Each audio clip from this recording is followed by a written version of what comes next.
पाटन विधानसभा seat एक बार फिर चर्चा में है। मुख्यमंत्री भूपेश बघेल के खिलाफ सांसद भारतीय जनता पार्टी के प्रत्याशी विजय बघेल जबरदस्त टक्कर दे रहे हैं उनको। मैं हूं बीडी निजामी, आप देख रहे हैं न्यूज T20।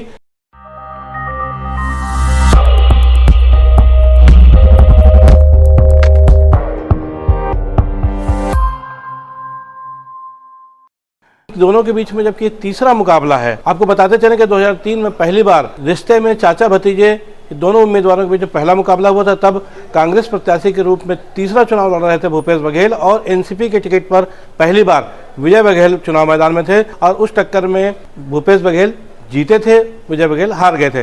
2008 में भारतीय जनता पार्टी के टिकट पर दूसरी बार उन्होंने अपने चाचा भूपेश बघेल का सामना किया और इस बार उन्होंने उनको पटखनी दे दी और पहली बार विधायक बने भारतीय जनता पार्टी के टिकट पर।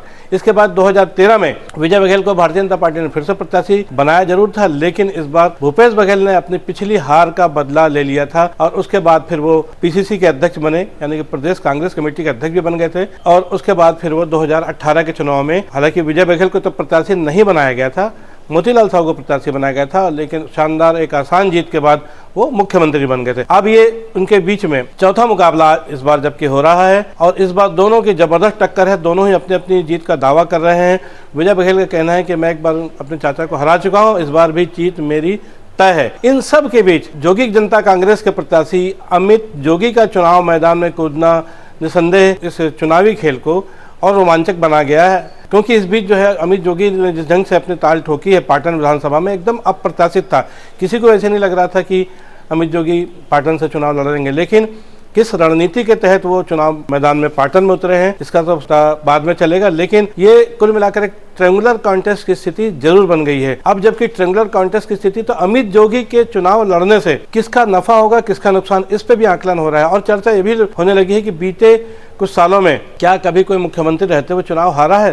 तो इस बात में यदि हम पिछले 21वीं सदी की बात करें, ज्यादा पुरानी बात न करें हम, तो दो मौके ऐसे आए थे। 2021 में पहले ममता बनर्जी, जबकि उनकी पूरी पार्टी 294 में से 213 सीट लेकर के पश्चिम बंगाल में बहुमत में आ गई थी, लेकिन तब शुभेंदु अधिकारी जो कि उनकी पार्टी से निकल कर भारतीय जनता पार्टी में शामिल हुए थे और वो चुनाव स्वयं हार गई थी। हालांकि बाद में मुख्यमंत्री के बाद उन्होंने बाई इलेक्शन लड़ा और जीत गई। ऐसा ही एक वाकया 2022 में उत्तराखंड में हुआ, जहां पर सीएम रहते हुए दूसरे चुनाव में जबकि पुष्कर धामी चुनाव हार गए थे। हालांकि उस समय हरीश रावत जो कांग्रेस के दावेदार थे सीएम पद के, वो 16,000 मतों से हारे थे और जबकि पुष्कर धामी लगभग 7,000 मतों से चुनाव हार गए थे और फिर बाई इलेक्शन में वो एक रिकॉर्ड मतों से जीतकर सीएम बने। तो ये कुछ घटनाएं ऐसी हैं जो कि सोचने पर विवश कर देती है तो क्या कोई व्यक्ति मुख्यमंत्री रहते हुए चुनाव हार सकता है। हालांकि हम बात कर रहे हैं पाटन के, छत्तीसगढ़ में अभी कोई ऐसा कोई वाकया सामने नहीं आया है जिसमें किसी भी पार्टी का कोई कैंडिडेट मुख्यमंत्री रहते हुए चुनाव हारा हो। पाटन में निसंदेह भूपेश बघेल को जिस ढंग से घेरने की तैयारी कर रही है भारतीय जनता पार्टी और जोगी कांग्रेस के अमित जोगी, उस घटना ने मुकाबले को बहुत ही रोचक बना दिया है। लेकिन जिस अंदाज में भूपेश बघेल चुनाव लड़ रहे हैं और जिस अंदाज में वे मोदी के आरोपों को खासतौर पर देखा जाए तो भारतीय जनता पार्टी के जो स्टार प्रचारक सबसे बड़े हैं वो नरेंद्र मोदी है। वो बार बार छत्तीसगढ़ आ रहे हैं और आने के बाद आक्रामक तेवर दिखा रहे हैं और सीधा निशाना वो कहीं ना कहीं भूपेश बघेल पर लगा रहे हैं। आपको बताते चलें कि हालांकि छत्तीसगढ़ में कांग्रेस पार्टी ने सीएम का चेहरा किसी को घोषित नहीं किया है, बल्कि सामूहिक नेतृत्व को लेकर के वो चुनाव मैदान में है। लेकिन इसके सबके बावजूद भी भूपेश बघेल एक सबसे बड़ा चेहरा है छत्तीसगढ़ कांग्रेस कमेटी का। फिलहाल वो चूंकि मुख्यमंत्री भी हैं और विपक्ष के निशाने पर भी भूपेश बघेल है, लेकिन भूपेश बघेल भी निसंदेह अपनी पूरी दमदारी के साथ भारतीय जनता पार्टी के तमाम स्टार प्रचारकों के आरोपों का जवाब दे रहे हैं, कभी भी कमजोर नहीं नजर आ रहे हैं।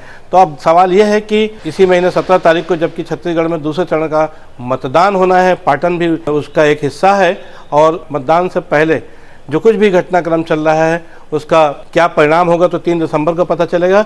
लेकिन सवाल सबसे बड़ा यही है कि क्या भारतीय जनता पार्टी और जोगी कांग्रेस भूपेश बघेल को पाटन में अभिमन्यु बना पाएंगे या फिर भूपेश बघेल अर्जुन की तरह चक्रव्यूह को भेद कर एक बार फिर अपनी विजय के साथ खड़े होंगे। इन सब घटनाओं पर आने वाले समय में निगाह रहेगी। आज के लिए बस इतना ही। हमारी ये खबर आपको कैसे लगी इस पर अपनी राय अवश्य दें, खबर को लाइक करें, हमारे चैनल को सब्सक्राइब करें। कल फिर मिलेंगे ऐसी ही किसी चुनावी चटपटी खबर के साथ।